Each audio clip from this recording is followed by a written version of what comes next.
a nice introduction, thank you. Where did you get it?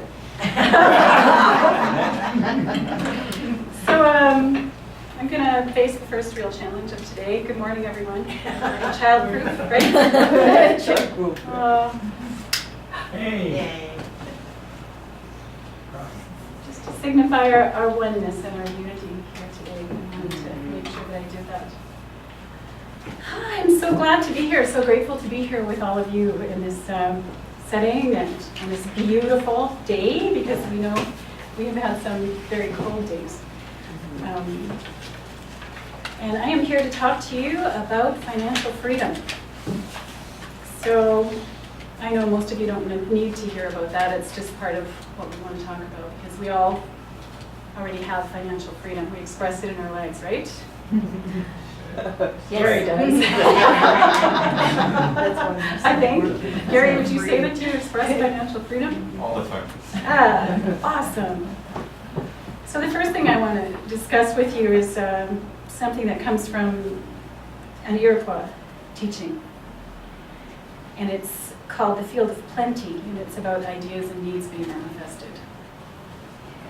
I don't know how many of you realize this, but Aboriginal spirituality clearly is very closely related to metaphysics. Both are based in the natural laws of the world, of our land, most specifically, and of how we evolve as human beings. And so my love of metaphysics came from understanding that it was so closely related to the natural laws that the Aboriginal cultures allow us to participate in. The Field of Plenty is an Iroquois teaching that has to do with the understanding of creation. When Great Mystery created our world, everything that would ever exist was created as ideas in the thought or spirit world. This non-physical plane of awareness is eternal and can be drawn upon any time there is a need. The thought forms that provide all that is ever needed on the good red road of physical life exist in eternal readiness inside the Field of Plenty. To call these ideas into manifestation, one need only come to Great Mystery with a grateful heart, which will bring the needed ideas into physical reality. So, what is financial freedom? George S. Clayson wrote a book called The Richest Man in Babylon.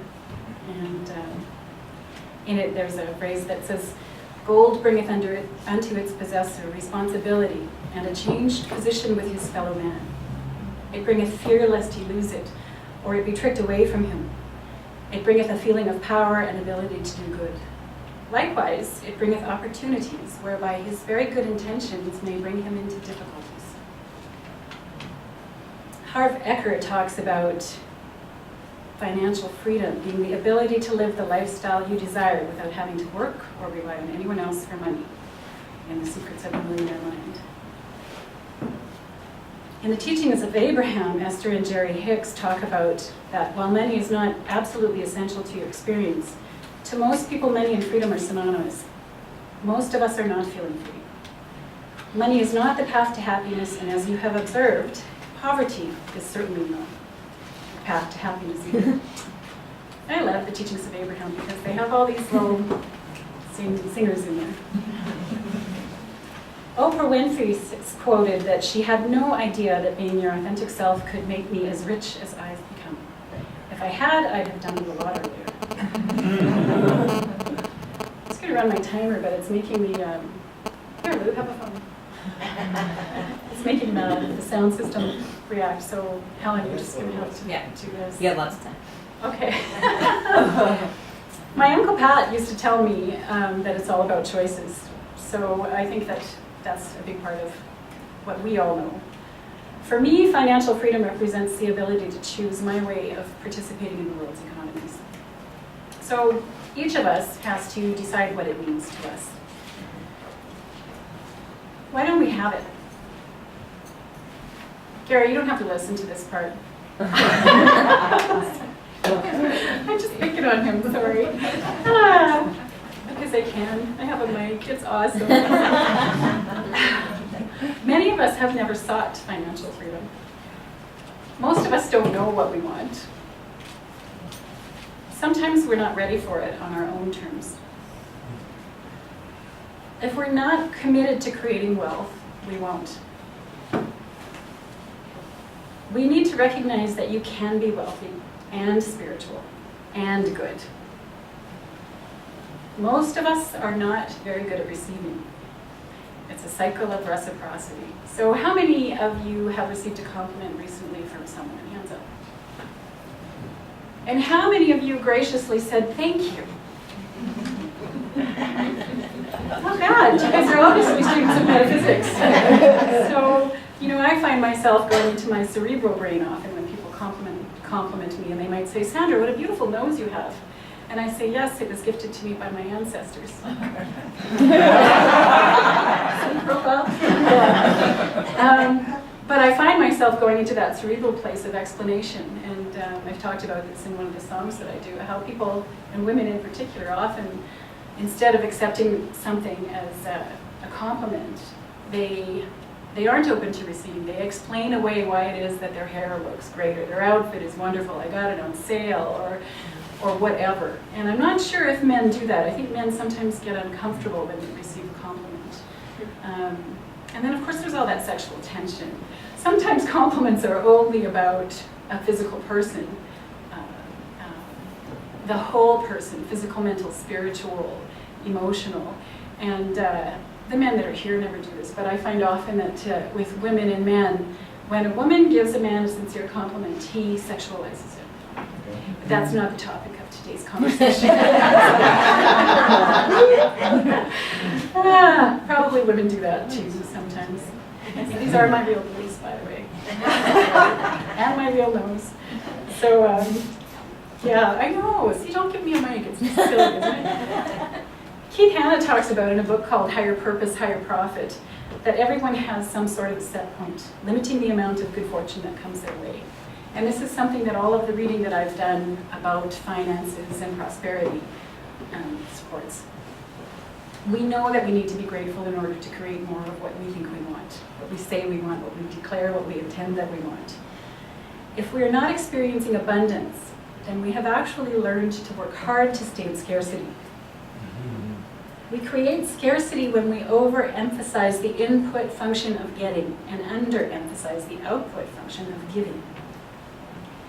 Have you ever seen a rich hoarder? A rich what? Hoarder.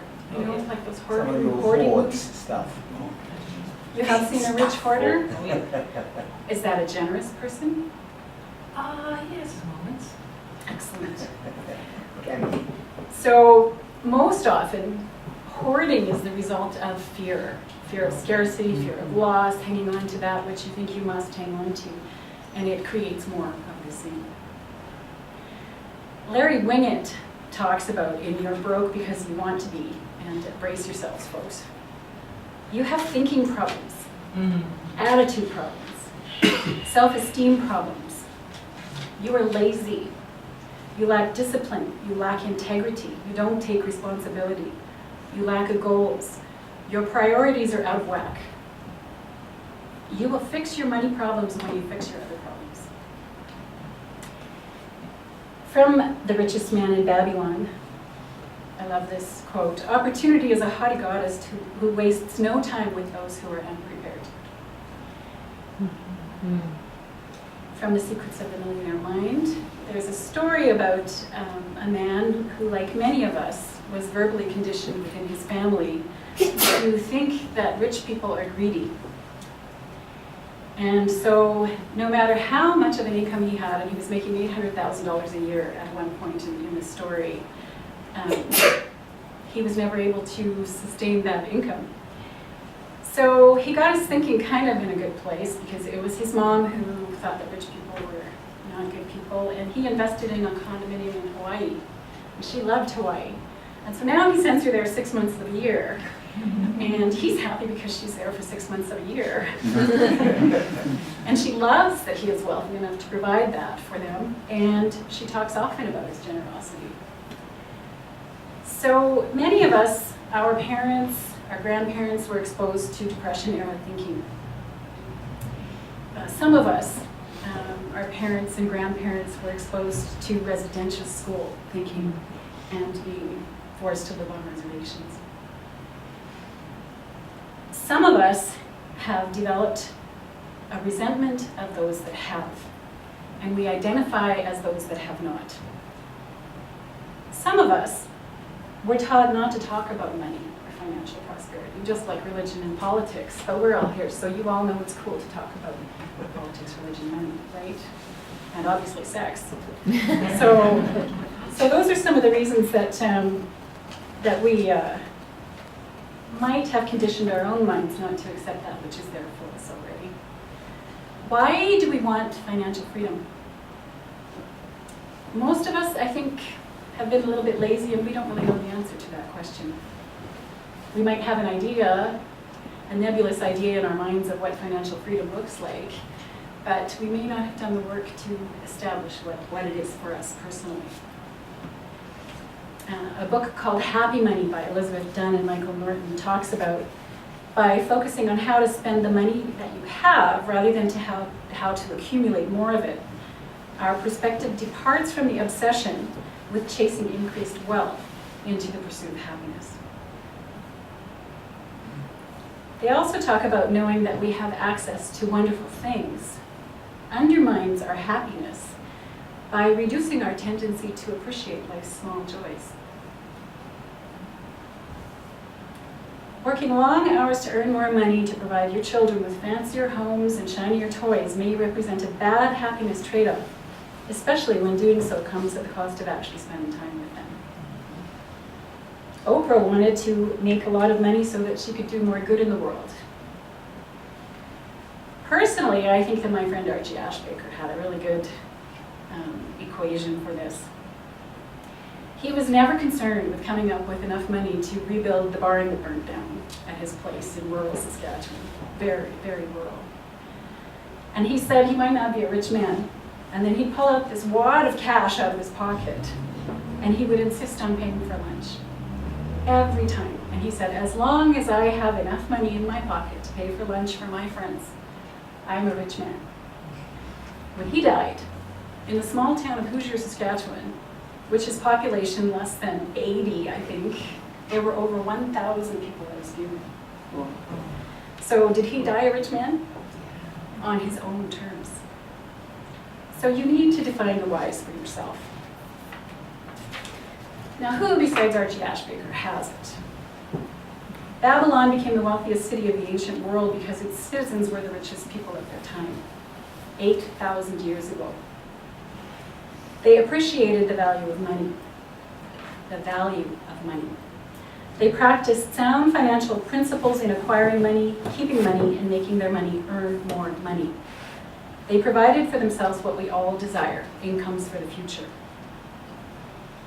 Statistics will tell us that 20% of Americans control 80% of the wealth in the United States, and they will further extrapolate that a smaller percentage of individuals control the total wealth of the world. Is that about financial freedom? Who has it and who believes that they are free? We got to talk about that song, however, because you're talking about freedom being given to you by a woman. And Mother Earth is a woman, so let's talk about it that way. Okay? That's fantastic. So when their children left home, 2 of my cousins sold their big, beautiful house in Boulder, Colorado, and they bought a 5th wheel. They bought all the toys, they bought bikes, they bought kayaks, they bought lots of things that they could play it with. They converted their businesses. One was an IT professional and one was in this field of mental health and counseling and psychiatry. Was that an example of financial freedom? Some other friends of mine from Saskatchewan, they live in a very small town. They have a great sense of humor. They're very well heeled. You'd never know it, but I mean, do you know what a combine costs these days? So they own a very old, rusty station wagon that they use exclusively to take their kids on trips to the mountains to go skiing, because you can put everything in it and you don't have to worry about any of that stuff, and you can put all the family and the dog in it. And when they roll up to the valet service at the Banff Springs Hotel, which they do you think the other guests are looking at them thinking, those people experience financial freedom? Do you think the staff think those people experience financial freedom? Or do you think that everybody's looking at them thinking, those people are spending way beyond their means, when they're not? Did Mother Teresa have financial freedom? Does Donald Trump have financial freedom? Did the man in Calgary who won $40 million in the lottery and gave it all to the Tom Baker Center have financial freedom? So when I was 7, my Uncle Pat, who my guitar is named after, he ran over my bike. And all the time when I used to bring this up, he would say, "You left it behind my car." Even as a grown-up, he still would say, "Sandra, you left it behind my car." So, you have some responsibility behind the situations that you create. And so my parents, being the good middle-class, average family that they were trying to teach me good lessons. And they encouraged me and made me save every penny I made in my allowance and found in the couch and whatever for my new bike. And I had a piggy bank, and when it was finally full enough, they brought home a bike that I had paid for. Well, we know I didn't pay for it, but it was still a very important lesson. And so was not leaving your beautiful bicycle behind the wheels of your uncle's Porsche.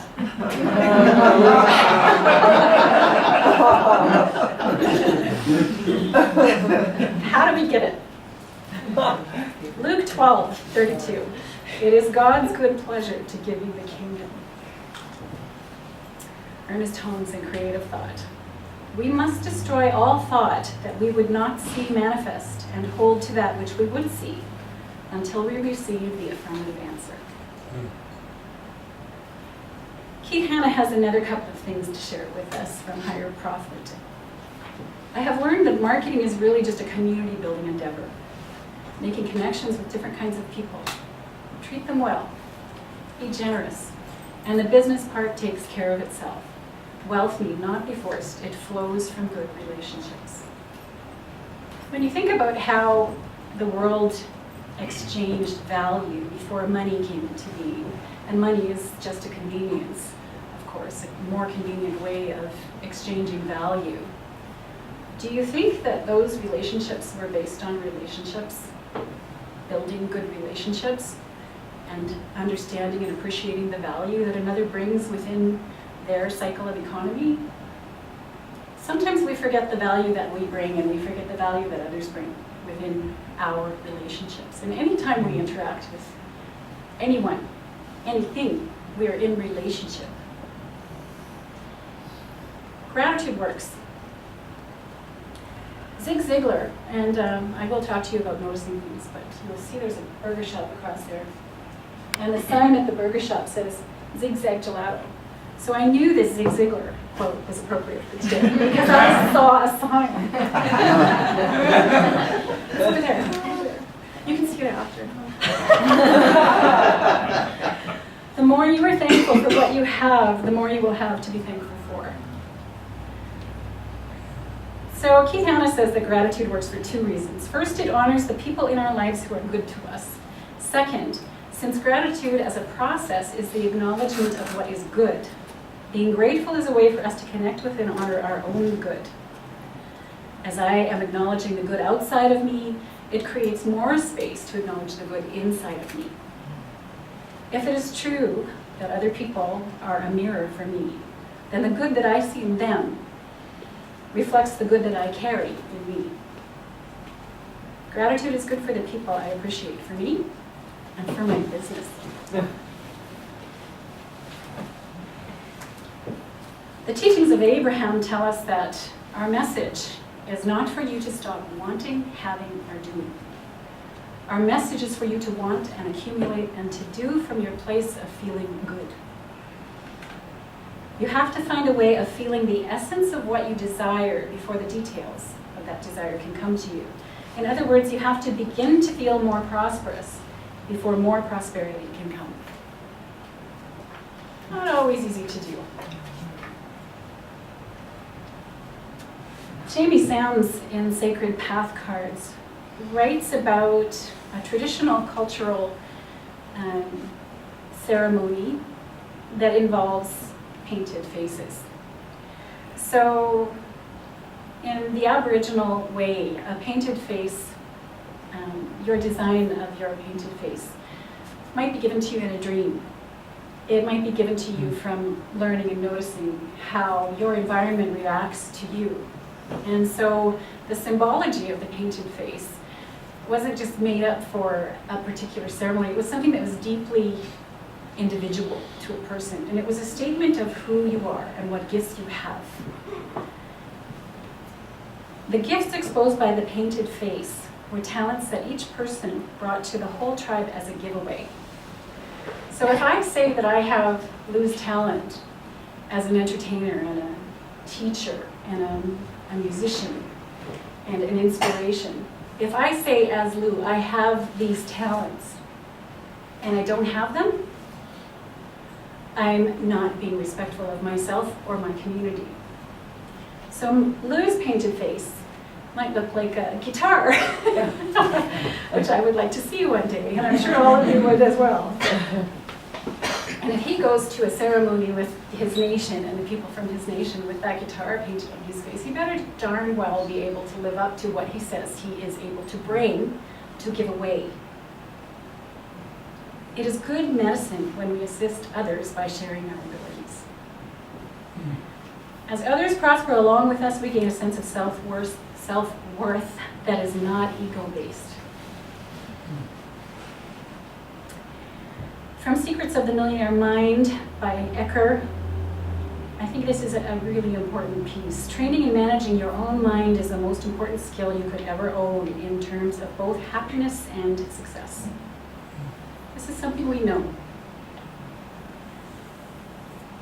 Research suggests that credit cards are an ingenious innovation for getting people to spend more money.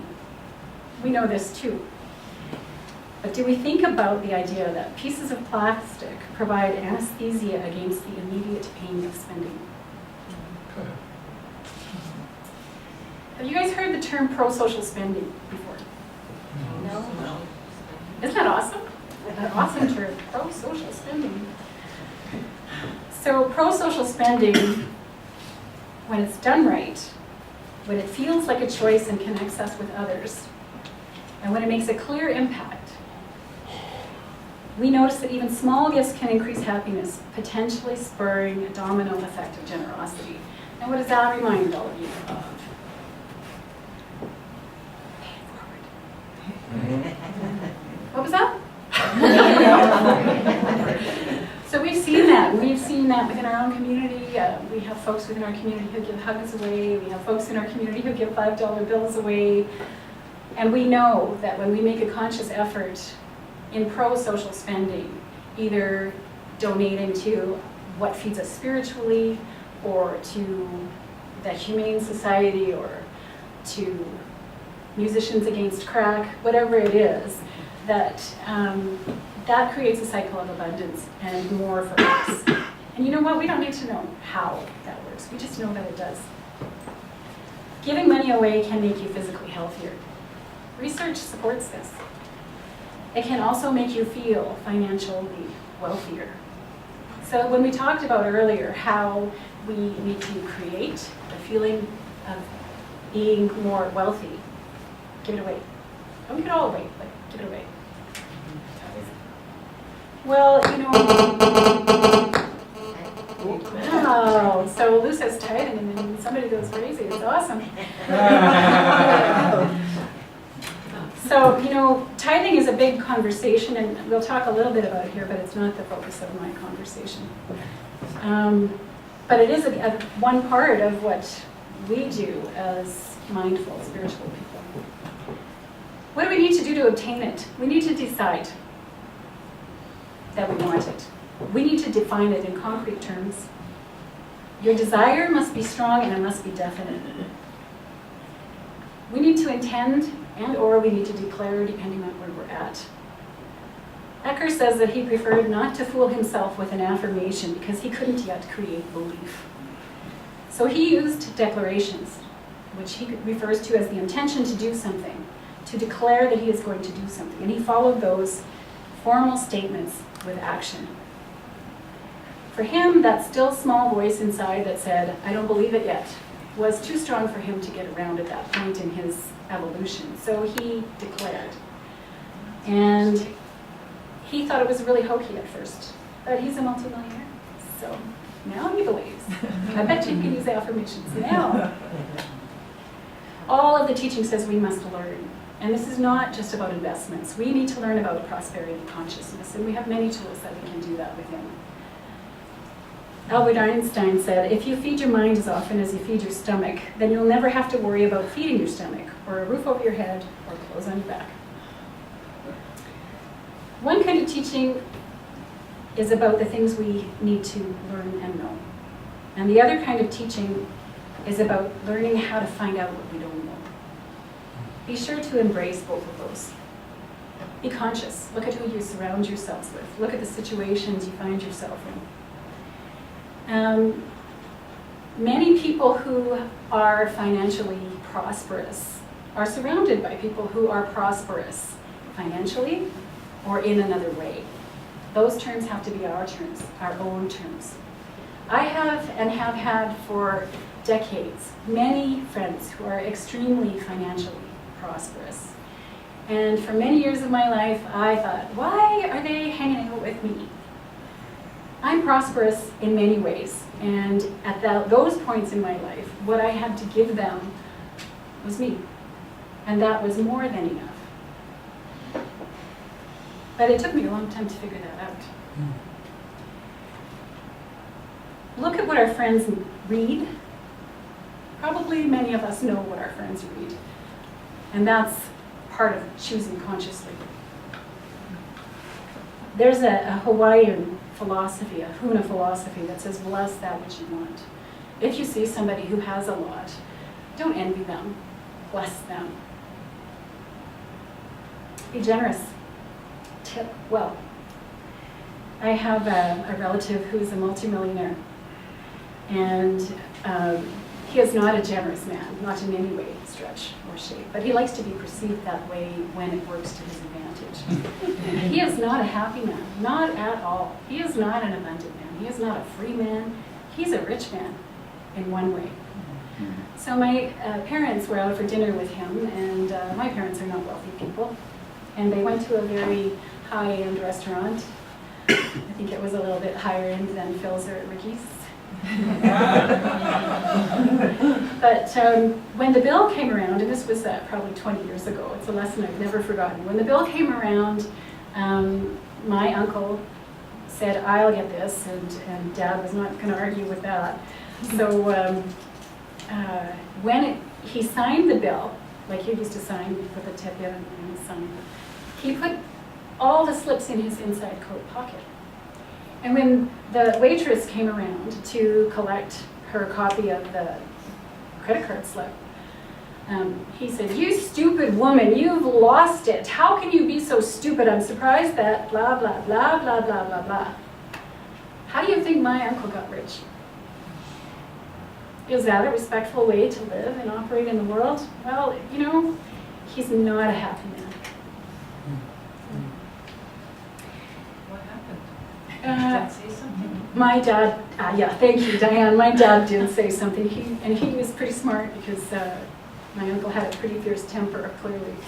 And he said, you know, Bess, you might, oops, don't record that. You know, you might have forgotten to put, you might have forgotten, and you might have put both slips in your pocket. Could you check? Well, she was standing there, and so she did get paid. But how many times did he get away with that kind of behavior, right? So, yeah.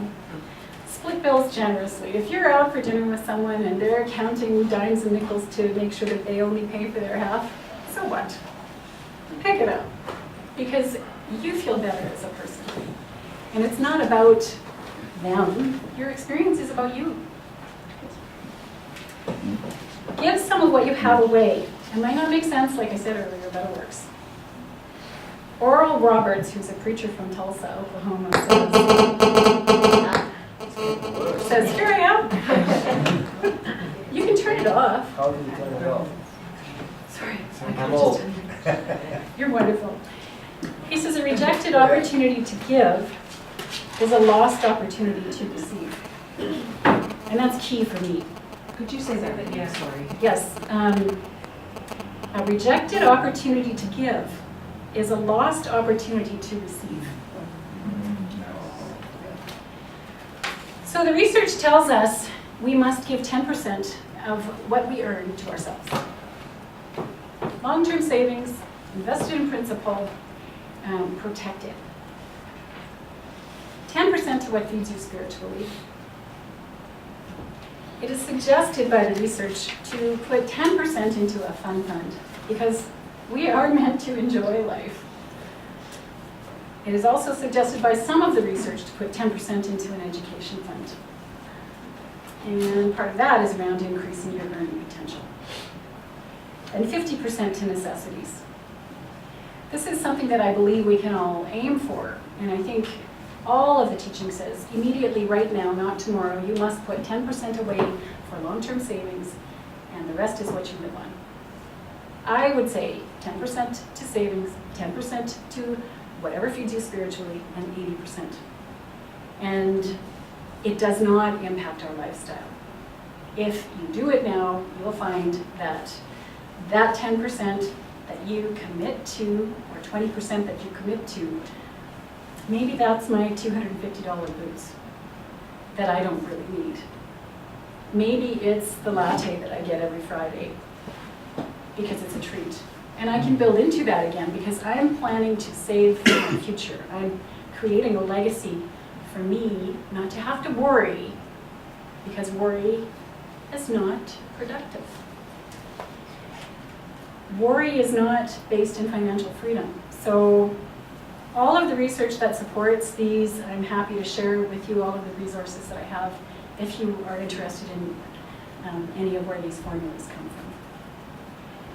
I particularly like this 50% to necessities, 10% to education, 10% to fun, 10% to long savings, and 10% savings, and 10% to what feeds you spiritually as a goal formula. Value your treasure and invest it wisely. Do not invest in matters you are unfamiliar with.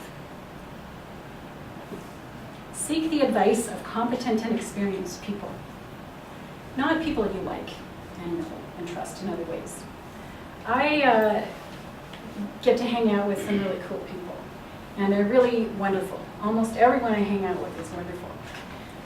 And one of my friends pitched this idea for me to invest in with him, and I was going to do it, but fortunately he moved to Houston before I had the opportunity to participate. Because every time I drive by McMahon Stadium, I see that it does not yet have a roof on it. That's what the investment was, putting a roof over McMahon Stadium. Limited time opportunity. So, put your money to work for you too. Take steps to ensure that your family will be taken care of. Make a will and consider life insurance. Work hard. Love the work that you do. Do what others will not do. You all heard the expression, work smarter, harder, faster, longer. And when you love your work, that's not a hardship. It's not about laboring, it's about the cycle of energy and respect. Persevere. Persevere. Be willing to do what it takes. Control your spending. So how many of you have 100 be-do haves? Have your list of 100 be-do haves? Well, okay, well, I'm just going to caution you. That doesn't mean that's your shopping list.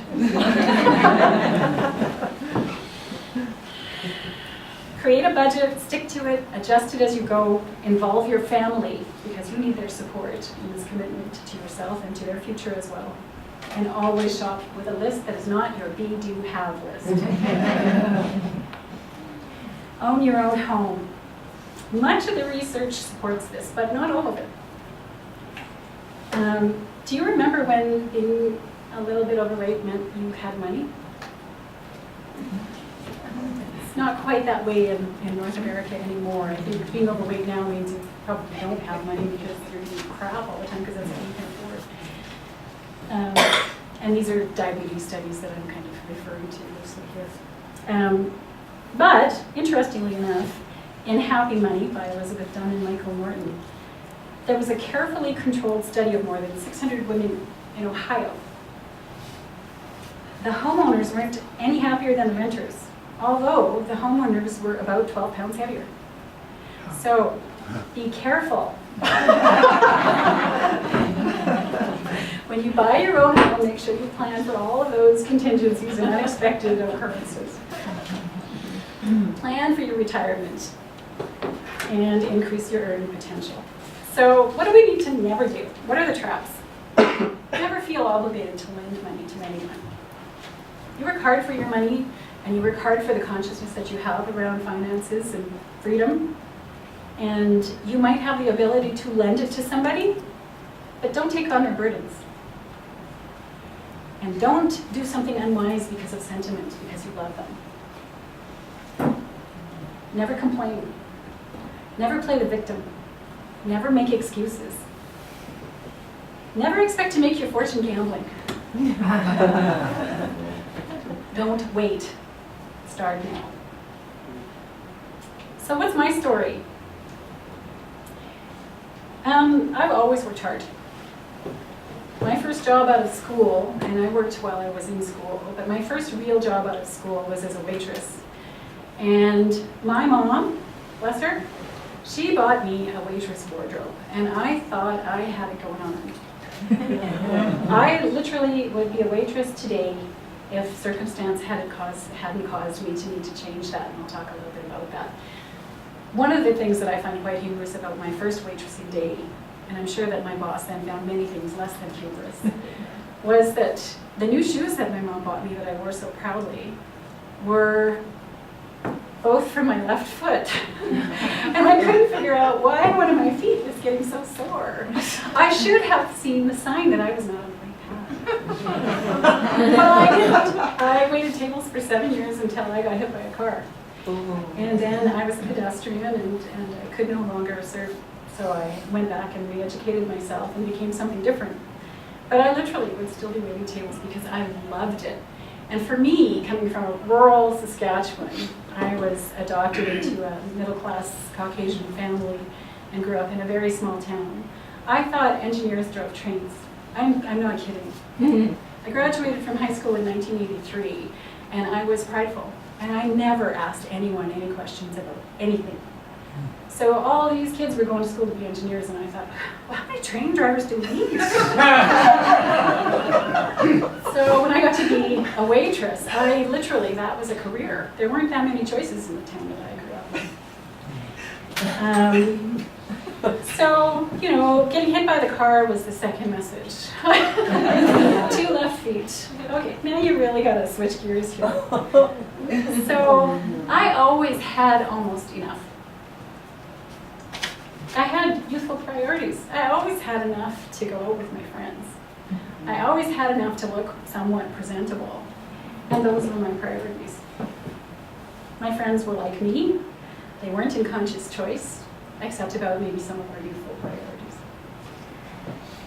Every disaster has taken me to a new stepping stone. And I've had many, and they're rich stories. But most recently, I was in a cycle where I was not only unable to find work, because in my mind at that point, I thought, well, I'm not 30 anymore. Maybe that's why people aren't hiring me. But I had put my intention out in the world about what it is that I wanted to experience and be and do, and that has come to pass in very wonderful and good ways. But at that point, what had to happen to me was extremely disastrous, and some people that I trusted and worked with tried to throw me in jail. And I loved these people. I didn't just work with them, they were my partners. And my perspective at the time was probably that it was a decision based on their part to protect their assets. And I believe that to this day that was. Not all of them were conscious about that decision. For me, it created fear because Aboriginal people are processed differently in the prison institution than our other people. And by the good graces of having good relationships with many people, I was able to hire the best criminal lawyer in Calgary, who says today that I am the only client he has ever had that he still talks to and who he considers a friend. Because he knew, beyond the shadow of a doubt, that there was no truth in what was going on. But it wounded me, and so I watched Buffy the Vampire Slayer reruns for, I don't know, a month, because good always wins. And you don't have to think. And I found myself in a situation in one of the organizations that I volunteer for, where there was a disaster occurring. And so I gave me to that organization. Because of this disaster that happened, I had time to give me to that organization. And I stepped in and I spent 6 weeks, dawn to dusk, in that organization, creating a platform by which it could survive. And it did. And now, that organization has a strategic objective within 5 years to break ground on our new village. And that's not something that I think would ever have happened if I had not been able to go in and give me.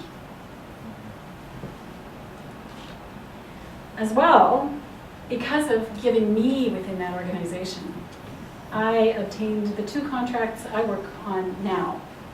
And I work a lot because I love what I do. I work over 200 hours a month. I'm a singer-songwriter. I volunteer. And I have never felt more alive or more prosperous. I started giving in this cycle of not having, this last cycle of calamity and disaster, to the point of pain because of something I heard here in this room. I extended my ability to give beyond that which I knew to be reasonable. And ever since then, I have made more money than I have ever made in my life, and it's effortless. And I know that that story is common in research. It's not easy, and it's not easy to get into that place, but it works. So, you know, one of the things that happened within that time frame was I had to get up and within a national organization talk about my ability to run the finances of this national organization. And in our ways, when we go up to present a talk, we might take a break of sweetgrass that somebody's given to us and stand up in front of the assembly and wait for Spirit to tell us what we have to say. Kind of like here. So I heard myself repeating the story of how I had lost $999 million in a money transfer. And I was like, what'd you do? Why did you say that? They're never going to pick you now. They're never going to vote for you. But it was already out. And the speech I had written, which I had carefully placed in my pocket and forgotten about, I couldn't find. And that's what came out. So I told them this story about how I'd lost this money in a tax strategy from country to country as it was being transferred on a Friday at 4 o'clock, and went to my boss and said, after I had calculated how much interest I would have to pay on that, and realized I was again going to jail for the rest of my life. I'm like, Dave, and I couldn't even breathe. I was hyperventilating, and I finally said, I lost it. He's thinking, yeah, you lost it. And he's the vice president of a multinational organization that had a huge pension fund, worldwide pension fund. That's where the money came from. So I'm thinking I've also destroyed all these people's lives. But he says, what'd you lose? I lost the money. Okay, what time is it? It's 4 o'clock on Friday. Banks in all of the countries are closed now. Okay, well, I'm going golfing. Have a good weekend. I'll see you on Monday. I'm like, what? I lost the money. You didn't hear me. He said, Sandra, did anybody die? I'm like, no. He says, yeah, like I said, have a good weekend. We'll find it on Monday. That was such a huge lesson for me. And those people at that National Assembly voted for me. And that was the first time the following year after I had been in that position for 1 year that we were able to provide clean financial statements. And no questions from the Assembly except for one, which was related to clarifying something, a line item in the financial statement. So, little old girl who's moved to Calgary wearing socks with her high heels. It's a little different story. Why can't we seem to hold on to it? Harv Eker says if your subconscious financial blueprint is not set for success, nothing you learn and nothing you know and nothing you do will make much of a difference. We've all heard the stories about lottery winners who, within 5 years, have nothing. I have a friend who, in a divorce, lost his millions. He would say it was actually just a fair split of equity. And, so, you know, he was used to having a lot of money, and now he has a lot of money again. He is again a multimillionaire. And it didn't take long. It probably took him 2 years. And we've heard the story about how Donald Trump also has done that. On the other side of that relationship, his ex-wife, who came into a substantial amount of money, invested it wisely in cattle so that she could do what she always wanted to do, which was to live on a farm in Saskatchewan and raise cattle with her new partner. She did not have a prosperity consciousness. She had a set point. What do you think happened? Mad cow disease. She lost everything. Interesting. How do we claim it? Keith Hanna tells us that abundance is a natural process. It is not something we work towards, but a natural state we were born with and a default state. The path back into a state of flow is one of spending. Spending myself in the pursuit of contribution and enjoyment creates a vacuum so that more of what I spent flows back in. Do you want to hear that again? Yeah. The path back into a state of flow is one of spending. Spending myself in the pursuit of contribution and enjoyment creates a vacuum so that more of what I spent flows back in. We need to honor our debts to the past. We need to celebrate the joys of the present enthusiastically. And we need to invest in future visions. So, now what? Esther and Jerry Hicks tell us through the teachings of Abraham in Money and the Law of Attraction. The day you were born, you possessed knowledge. Not hope or desire, but deep understanding that your basis is absolute freedom, that your quest is joy, and that the result of your life experience would be growth. And you knew that you were perfect and still reaching out for even more perfection.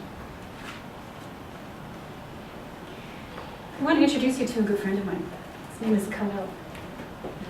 You might know him. And if you don't, you will want to. This writing is so exquisite that I literally can only read one section at a time. On buying and selling. And a merchant said, "Speak to us of buying and selling."